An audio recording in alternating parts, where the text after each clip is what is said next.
नमस्कार,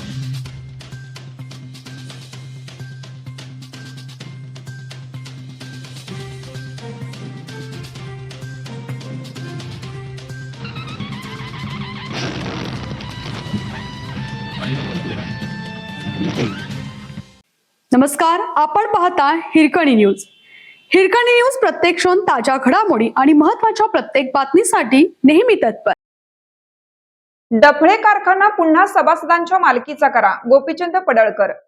जत शहरालगत 250 एकरांवर उभारलेला डफळे सहकारी साखर कारखाना पुन्हा 22,000 सभासदांच्या मालकीचा करावा आणि त्याच्या लिलाव प्रक्रियेची उच्चस्तरीय चौकशी करून सर्व कागदपत्रे सभागृहासमोर ठेवावीत, अशी मागणी आमदार गोपीचंद पडळकर यांनी विधानसभेत केली. अधिवेशनात आठवडा स्थगन प्रस्तावावरील चर्चेत त्यांनी डफळे कारखान्याच्या विक्री प्रक्रियेवर प्रश्न उपस्थित केला. दुष्काळग्रस्त जत, कवठेमहांकाळ, सांगोला आणि मंगळवेढा परिसरातील 22,000 सभासदांनी दागिने गहाण ठेवून, जनावरे विकून आणि शेअर्स भरून हा कारखाना उभारला.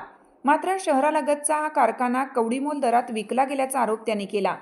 राज्य सहकारी बँक, सहकार आयुक्त कार्यालय आणि संबंधित यंत्रणांकडे कागदपत्रे मागूनही ती उपलब्ध होत नसल्याचा दावा करत लिलाव प्रक्रियेची चौकशी करण्याची मागणी त्यांनी केली.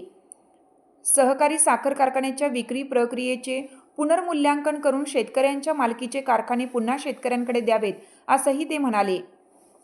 यावेळी त्यांनी विस्तारित म्हैसाळ सिंचन योजनेसाठी मंजूर निधीबद्दल सरकारचे आभार मानले. तसेच जत, उमदी रस्ता, नगरपालिकेचे प्रशासकीय इमारत, प्राणी संग्रहालय, महाज्योती व वनारटी योजना, संत बसवेश्वर स्मारक आणि पुणे-मुंबई कनेक्टिंग लिंकला वीर शिग्रोबा यांचे नाव देण्याची मागणीही सभागृहात केली.